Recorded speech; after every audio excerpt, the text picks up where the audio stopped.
অফারটি শুধুমাত্র ভারত এবং বাংলাদেশের দর্শকদের জন্য প্রযোজ্য। না না না, কিছুতেই না। আর এক মুহূর্ত এই শহরে থাকা চলবে না। এখান থেকে পালাতে হবে, এবার পালাতে হবে আমায়।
আমার কিচ্ছু হয়নি, শান্ত। আমি একদম ঠিক আছি। একবার তোর মনির মুখের দিকে তাকিয়ে দেখ, চোখ মুখের কি অবস্থা করেছে। তোর অ্যাক্সিডেন্টের খবর পাওয়ার পর থেকে এক গ্লাস জল পর্যন্ত খাইনি। হয়েছে শোন বাবু, গৃহপ্রবেশের পরই তিনি এরকম একটা ঘটনা ঘটলো। বলি, তুই পুজোর দিনক্ষণটা ঠিক করে দেখে নিয়েছিলি তো? আর দিনক্ষণকে দোষ দিয়ে লাভ কি? বেশ তো ছিল বর্তমানে। কি দরকার ছিল, কি অসুবিধা হচ্ছিল ওখানে যে এখানে এত দূরে সবাইকে ছেড়ে বাড়ি কেনাটাই তো বড় ভুল। তুমি একটু থামবে? আমি তো কথা বলছি নাকি? আচ্ছা, আমি কি আমার বোনের কথাটা বলতে পারবো না? কি ভুল বলছি আমি? কি ভুল বলছি? কি অসুবিধা ছিল বর্তমানে? দাদু ভাইও না ওখানে সবার আদরের ছিল। বাবু, তোর বাবাইয়ের কথা কিছু মনে করিস না বাবা। একটু সাবধানে চলাফেরা করিস, আসলে নতুন জায়গা তো। মনি, বাবাই দেখো আমার কিচ্ছু হয়নি, স্ক্যান হয়ে গেছে, কোনো চোট নেই, যা আছে শুধু এই কাটাটুকু, কিচ্ছু হয়নি, চিন্তা করার কোনো বিষয় নেই। সবই আমাদের পুণ্যের ফল রে বাবু।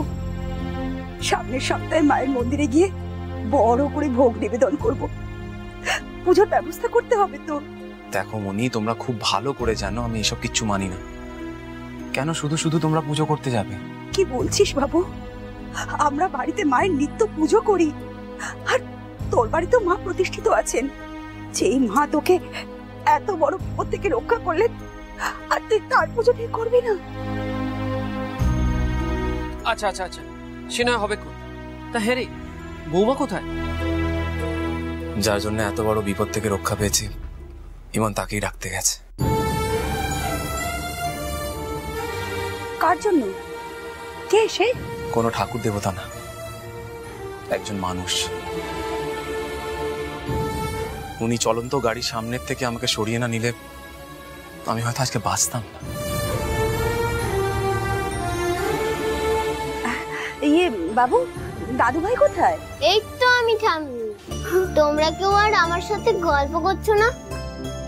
না বাবা, আসলে পাপার শরীরটা তো খারাপ, তাই আমরা একটু চিন্তা করছিলাম।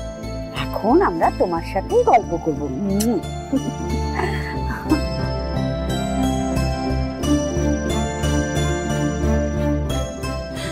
মনি, বাবাই তোমরা কখন এলে? এই তো কিছুক্ষণ আগে এলাম।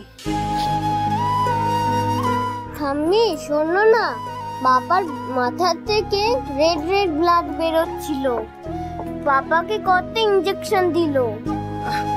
ও কিছু হবে না কুট্টুস, পাপা তো ঠিক আছে এখন একদম, তাই না? বৌমা, বলছিলাম গৃহপ্রবেশের পুজো সব ঠিকঠাক মতন হয়েছিল তো? চিরকাল শুনে এসেছি যে বাড়ির পুজোতে কোনো দোষ ত্রুটি থাকলে তার জের বাড়ির কর্তার উপরেই পড়ে।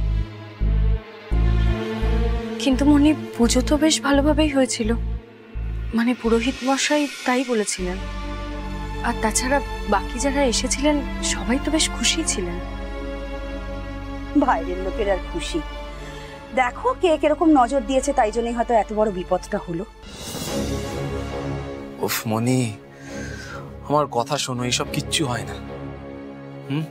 অ্যাক্সিডেন্ট কখন কবে কিভাবে হবে এসব কেউ বলতে পারে না। এনিওয়ে, ইমন উনি কোথায়? ওনাকে ডাকো। কোথায় আছেন? সোম, অনেক খুঁজলাম কিন্তু ওনাকে পেলাম না। মনে হয় উনি চলে গেছেন।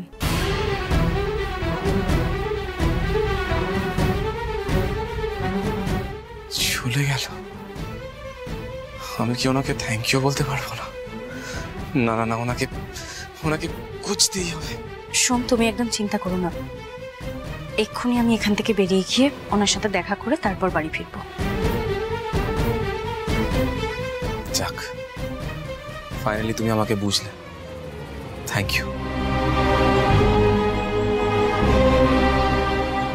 শোনো মা, বাবু বাড়ি ফিরলে ওদের তিনজনকে নিয়ে নজর কাটানোর পুজোর ব্যবস্থা করো। বাবাই, এইসব করার কোনো দরকার নেই।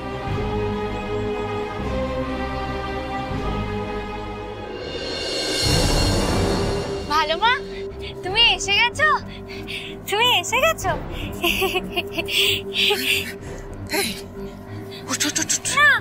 আমি আসছি।